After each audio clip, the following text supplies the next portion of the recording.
तो आइए अभी तक हमने जो तीनों केस पढ़े इन तीनों केस को क्या करेंगे समराइज, ठीक है ना। तो अभी तक हमने जो तीनों केस पढ़े उसको क्या करेंगे हम लोग समराइज।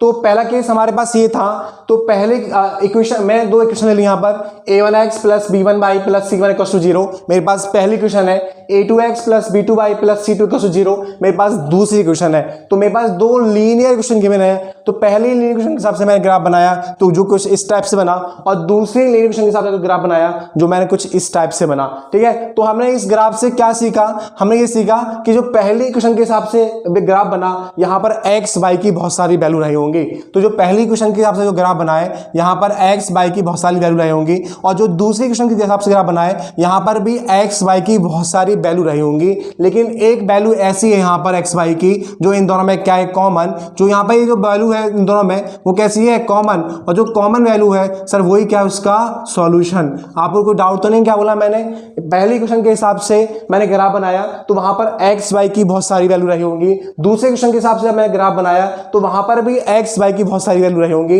लेकिन एक वैल्यू इनमें ऐसी है x y की, ये वैल्यू है किसकी x की, और यहाँ एक वैल्यू किसकी y की। तो यहाँ पर x y की एक वैल्यू ऐसी रही होगी जो दोनों इक्वेशन में कैसी रही है सर सेम है, और कैसी है कॉमन है, कैसी है कॉमन है। तो वही जो वैल्यू है वो क्या बोलते हैं उसको, क्या बोलते हैं इसको सॉल्यूशन। आपको डाउट तो नहीं है, तो x y की वो वैल्यू जो इन दोनों में कैसी है कॉमन, वही उसका क्या है सॉल्यूशन। तो हमने इस ग्राफ से ये देखा कि जो ग्राफ है यहाँ पे जो इन लाइन बनी हुई है वो लाइन कैसी है इंटरसेक्ट कर रही है, इसलिए जो ये लाइन है कैसी लाइन है इंटरसेक्टिंग लाइन है। जो लाइन है वो कैसी लाइन है सर इंटरसेक्टिंग लाइंस है। आपको कोई डाउट तो नहीं है। तो पहला हमने ये सीखा कि जो इस ग्राफ से जो लाइन बन रही है वो कैसी है सर इंटरसेक्टिंग लाइन है, और वो सिर्फ इंटरसेक्ट कर रही है सिर्फ एक पॉइंट पर, वो इंटरसेक्ट कर रही है सिर्फ एक पॉइंट पर, इसलिए उसके पास क्या है यूनिक सॉल्यूशन है। क्या है उसके पास यूनिक सॉल्यूशन। आपको कोई डाउट तो नहीं है। तो इस ग्राफ से हमने पहले ये सीखा कि जो ग्राफ है सिर्फ एक पॉइंट पर इंटरसेक्ट कर रहा है, इसलिए जो लाइंस है वो इंटरसेक्टिंग लाइन है, और कर रहा है सिर्फ एक पॉइंट पर, इसलिए उसके पास क्या है यूनिक सॉल्यूशन है। आपको कोई डाउट तो नहीं है। और मैंने बताया था कि जिसके पास होता है क्या सॉल्यूशन उसको कहते हैं सर हम क्या कंसिस्टेंट। जिसके पास होता है सर सॉल्यूशन और वो क्या होता है कंसिस्टेंट, और जिसके पास नहीं होता क्या सॉल्यूशन वो होता है इनकंसिस्टेंट। डाउट तो नहीं है। और हमने क्या सीखा यहाँ पर, तो जब मैंने एग्जाम्पल से उसके रेशियो कंपेयर बताया था तो रेशियो आया था क्या a1, तो जो a1 अपॉन a2 की जो वैल्यू है वो नॉट इक्वल है b1 अपॉन b2 के, तो फिर वो भी क्या होता है सर यूनिक सॉल्यूशन कंडीशन होती है। तो आपकी चॉइस है आप ग्राफिकली करें,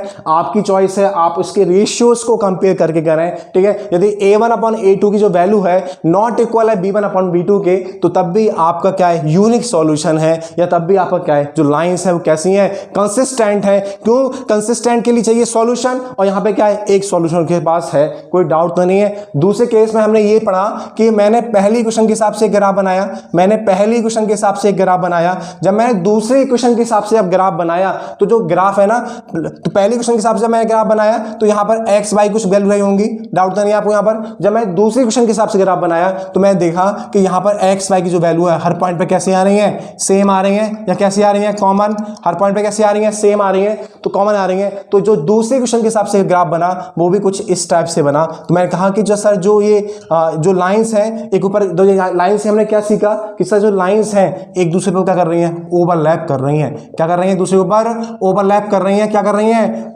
कैसी हैं ये कॉइंसाइड कर रही हैं, कौन कैसी हैं ये कॉइंसाइड, डाउट तो नहीं है। कैसी है सर ये कॉइंसाइड लाइंस हैं, डाउट तो नहीं है आपको यहाँ पर, ठीक है। तो जो लाइन है दूसरे कैसे कर रही है ओवरलैप कर रही है, एक दूसरे पर लगी हुई है लाइन, इसलिए मैं कहा जो लाइन ओवरलैप कर रही है यहाँ पर, कोई डाउट तो नहीं है, ठीक है। क्योंकि यहाँ पर जो पहले क्वेश्चन के हिसाब से ग्राफ बनाया और दूसरे क्वेश्चन से ग्राफ बनाया तो यहाँ पर जो हर पॉइंट पर एक्स वाई की वैल्यू कैसी है सेम है, हर पॉइंट पर एक्स वाई की वैल्यू क्या है दोनों क्वेश्चन के हिसाब से सेम है, इसलिए जो लाइन्स है एक दूसरे पर क्या कर रही है ओवरलैप कर रही है, इसलिए जो ये लाइन है सर वो कैसी है कोइंसिडेंट लाइन है। कैसी लाइन है सर ये कोइंसिडेंट लाइन है, आपको कोई डाउट तो नहीं है। और हमने क्या सीखा कि सर इस हर पॉइंट पे सर क्या है यहाँ पर उसका सॉल्यूशन, हर पॉइंट पे क्या है कोई सारे पॉइंट्स में कैसे हैं कॉमन है, यहाँ पर सिर्फ एक पॉइंट कॉमन था इसलिए यूनिक सॉल्यूशन था। यहाँ पर सारे पॉइंट कैसे हैं कॉमन, यहाँ सारे पॉइंट्स कैसे हैं सर यहाँ पर कॉमन है, इसलिए उसके पास क्या है इनफाइनाइटली मैनी सॉल्यूशन,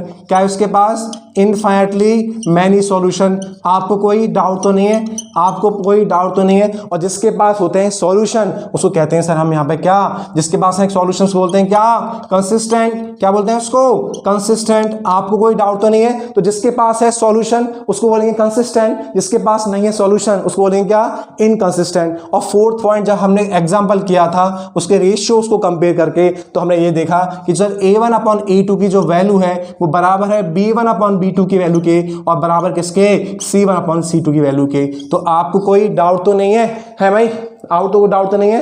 वो बोले रेशियोज को कंपेयर करके बताओ कि वो कंसिस्टेंट है कि नहीं। तो मेरे पास दो तरीके हैं कि जो a1 अपॉन a2 यदि नॉट इक्वल है b1 अपॉन b2 के तब भी वो कंसिस्टेंट है, या a1 अपॉन a2 बराबर है b1 अपॉन b2 के और बराबर है किसके, c1 अपॉन c2 के, तब भी वो क्या है, कंसिस्टेंट है। डाउट तो नहीं है। तो आपके पास दो तरीके हैं, ग्राफिकली भी या उनके रेशियोज को कंपेयर बताओ कि सर रेशियोज को कंपेयर करो और बताओ सर उसके पास सॉल्यूशन है कि नहीं।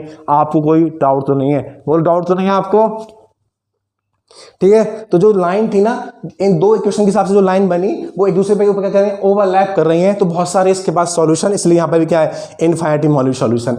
तीसरे क्वेश्चन के हिसाब से, तो पहले क्वेश्चन के हिसाब से मैंने एक लाइन बनाया, तो थर्ड केस में पहले क्वेश्चन के हिसाब से मैंने आपको ग्राफ ड्रॉ किया, तो ग्राफ कुछ इस टाइप से बना। जब मैंने दूसरे क्वेश्चन के हिसाब से ग्राफ बनाया तो जो ग्राफ था वो कुछ इस टाइप से बना। जो दूसरे क्वेश्चन के हिसाब से मैंने ग्राफ बनाया तो जो ग्राफ था ना भाई, वो ग्राफ भी कुछ इस टाइप से बना। तो यहां से हमने नोटिस किया, हमने क्या किया, यहां से नोटिस किया सर, हमने ये नोटिस किया यहां पर कि जो दोनों लाइंस हैं, जो दो लाइंस हैं एक दूसरे की कैसी हैं, पैरेलल। जो लाइंस हैं वो दोनों एक दूसरे की कैसी हैं, पैरेलल। इसलिए हमें बोला सर ये क्या है, पैरेलल लाइंस की कंडीशन है। ये क्या है, पैरेलल लाइंस की कंडीशन है।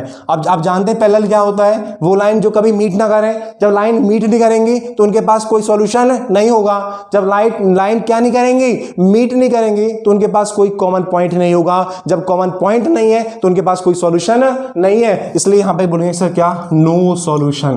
क्या बोलूंगा मैं, नो सॉल्यूशन। और मैंने आपको बताया था जिसके पास होता है क्या, सॉल्यूशन, वो होता है क्या, कंसिस्टेंट। जिसके पास है सॉल्यूशन वो है कंसिस्टेंट, और जिसके पास नहीं है क्या, सॉल्यूशन, उसको कहते हैं सर हम लोग क्या, इनकंसिस्टेंट। क्या कहते हैं उसको हम लोग, इनकंसिस्टेंट। बोलो आपको कोई डाउट तो नहीं है। जिसके पास है सॉल्यूशन उसको बोलते हैं कंसिस्टेंट, और जिसके पास नहीं है क्या, सॉल्यूशन, उसको बोलते हैं हम लोग क्या, इनकंसिस्टेंट। जब हमने एग्जांपल लेके उसके रेशियो का कंपेयर किया तो मैं ये दिखा था जो a1 अपॉन a2 है वो बराबर किसके, b1 अपॉन b2 के, लेकिन बराबर किसके नहीं है, c1 अपॉन c2 के। आपको कोई डाउट तो नहीं है। जब मैंने क्या किया, जब मैंने उनके रेशियोज को जब कंपेयर किया तो मैंने ये देखा कि जो a1 अपॉन a2 की जो वैल्यू है वो b1 अपॉन b2 के बराबर है, लेकिन किसके बराबर नहीं है, c1 अपॉन c2 के। इसलिए वो क्या है, वो क्या है, बस आप कंडीशन है पैरेलल लाइंस की, नो सॉल्यूशन की और इनकंसिस्टेंट की। वो बोले इनकंसिस्टेंट प्रूफ करो, तो आपके पास एक तरीका है सर क्या, तो या तो ग्राफिकल कर दो, यदि लाइन्स आ रही है पैरेलल तब भी क्या है वो सर इनकंसिस्टेंट, या फिर क्या उनके रेशियोज को कंपेयर करूं और मैं देखूं सर a1 अपॉन a2 जो बराबर है किसके, b1 अपॉन b2 के, और नॉट इक्वल है किसके, c1 अपॉन c2 के, तब भी वो क्या है, तब भी वो क्या है सर, तब भी वो क्या है, इनकंसिस्टेंट है। आपको कोई डाउट तो नहीं है। तो यहां से हमने ये समराइज किया कि इसके पास यूनिक सॉल्यूशन है, या जिनके पास क्या इनफाइनाइटली मैनी सॉल्यूशन है वो होता है कंसिस्टेंट। ठीक है, तो आप ग्राफिकल लो। आपको यदि क्या करना है, उनके रेशियोज को कंपेयर करना है तो आप रेशियोज को कंपेयर लो। आओ, आपको समझ में आ रहा है, नहीं आ रहा है, आपको यदि समझ में आ रहा है तो बढ़ते हैं नेक्स्ट टॉपिक की तरफ। ठीक है ना।